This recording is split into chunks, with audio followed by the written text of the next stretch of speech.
शाबाश शाबाश शाबाश शाबाश शाबाश शाबाश। चल चल चल चल, very good very good very good. Position position position position position. मुंह से सांस लेना स्टार्ट करो, जोर जोर से मुंह से सांस लेना स्टार्ट करो।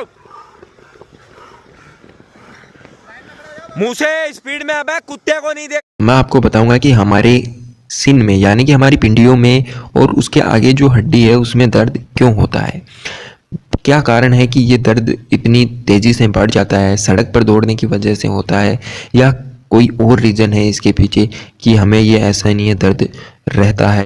तो दोस्तों क्या होता है, ये क्यों होता है, किस कारण होता है, इसका क्या उपाय है कि ये दर्द ना हो, ये सब देखने के लिए, ये सब समझने के लिए आप वीडियो अंत तक देखिए। तो लीजिए पहले हम समझते हैं कि ये सिन का एरिया क्या है या ये पिंडी का एरिया कौन सा है और पैर की कौन सी हड्डी में दर्द होता है। तो दोस्तों ये वो हिस्सा है जहाँ पर हमें रनिंग करने की वजह से असहनीय दर्द होता है। यहाँ पर अगर हम छूते हैं तब दर्द होता है या कोई दबा देता है तब दर्द होता है। ये पूरा एरिया है जहाँ पे हमें दर्द होता है और ये जो पीछे का हिस्सा है यहाँ पे भी हमें कई बार दर्द होता है। तो ऐसा क्यों होता है ये जानने के लिए आप अंत तक देखिए वीडियो। दोस्तों ये दर्द क्यों होता है, ये एक तो जो नए रनर हैं जिन्होंने रनिंग स्टार्ट किया है उन्हें हो सकता है, दूसरा वो लोग जो पहले 2-3 किलोमीटर रनिंग करते थे लेकिन सडनली उन्होंने 10 से 15 किलोमीटर रनिंग करना स्टार्ट कर दिया है, या यूँ कह लीजिए कि आप पहले 2 से 3 किलोमीटर रनिंग करते थे लेकिन अचानक आपने 6-7 किलोमीटर रनिंग करना स्टार्ट कर दिया है, तो आपके पैर में ये दर्द हो सकता है। और कुछ लोगों को ये दर्द इस वजह से हो सकता है कि आप पहले धीरे धीरे रनिंग करते थे लेकिन सडनली आपने धीरे रनिंग करने के बजाय बहुत ज़्यादा तेज़ गति से आप स्पीड करने लगे, तब भी ये आपको दर्द हो सकता है। और इसके कई प्रकार के कारण हैं। दर्द भी 2 प्रकार का होता है। एक दर्द होता है जब आप मॉर्निंग में सुबह उठते हैं तब आपको वो दर्द नहीं होता, लेकिन जब आप रनिंग करने जाते हैं तो रनिंग करते वक्त आपको वो दर्द होता है और रनिंग कंप्लीट करने के बाद में 1 घंटे बाद में वो दर्द ख़त्म हो जाता है। एक दर्द ऐसा होता है जो आपको मॉर्निंग में उठने से पहले भी होता है और उठते वक्त भी होता है और रनिंग करते वक्त भी रहता है और रनिंग के बाद भी रहता है। तो दोस्तों ऐसा क्यों होता है, ऐसा इसलिए होता है क्योंकि कई बार हम जब रनिंग करते हैं तो हम पहले अपने प्लेन के साथ भाग रहे होते हैं, यानी कि अपने तलवे के साथ भाग रहे होते हैं, आगे के पैर का जो हिस्सा है उसके साथ भाग रहे होते हैं। अचानक हम अपनी रनिंग में चेंजमेंट करके एडी पे या अपनी हिल से रनिंग करना स्टार्ट कर देते हैं, तो कभी अपने पैर के अगले हिस्से पे कभी एडी पे अपन ऐसे रनिंग करते हैं, इस वजह से भी ये दर्द हो सकता है। एक इसका मेन कारण है वो है रोड पर या सड़क पर रनिंग करने की वजह से। जैसे कि आपका पाँव ज़मीन पर सीधा पड़ रहा है या साइड में पड़ रहा है, क्योंकि आपने देखा होगा कि रोड पर एक तिरछापन होता है, बिल्कुल एकदम तिरछापन होता है, जिस वजह से जब हम रनिंग करते हैं तो हमारा पैर भी तिरछा होता है।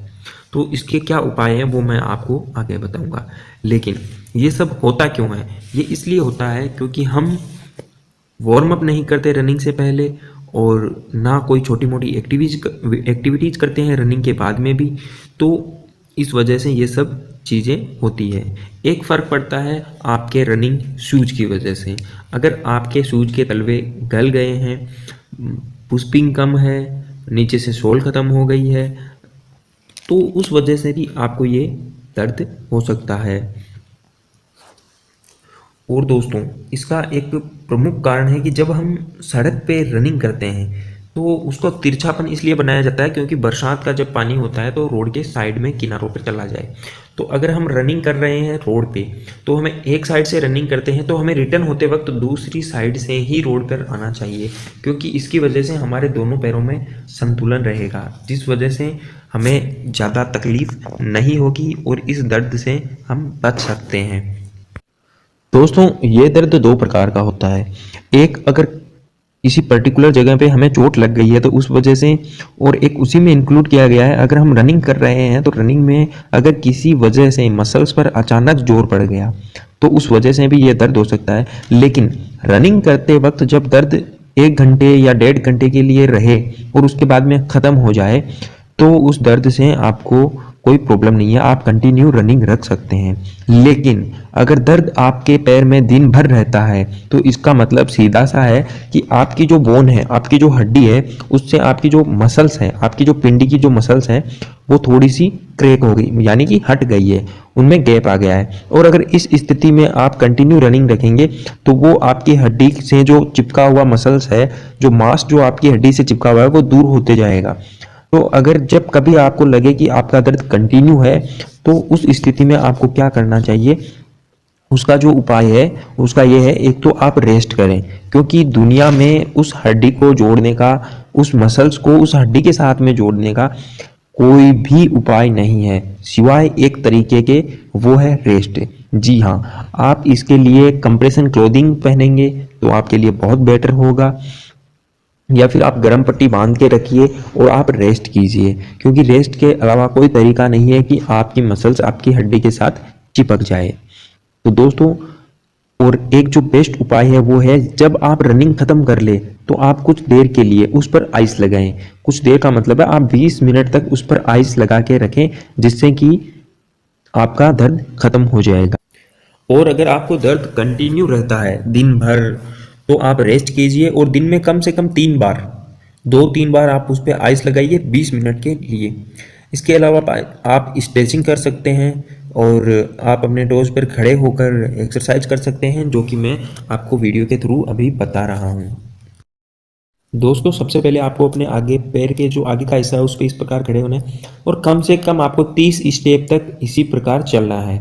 और उसके बाद 30 स्टेप चलने के बाद आपको वहाँ से वापस टर्न लेना है और अपनी जो एडी है, जो अपनी हील है आपकी, उस हील पे आपको वापस चलना है, वो भी पूरे 30 कदम तक। इससे आपको बहुत राहत मिलेगी।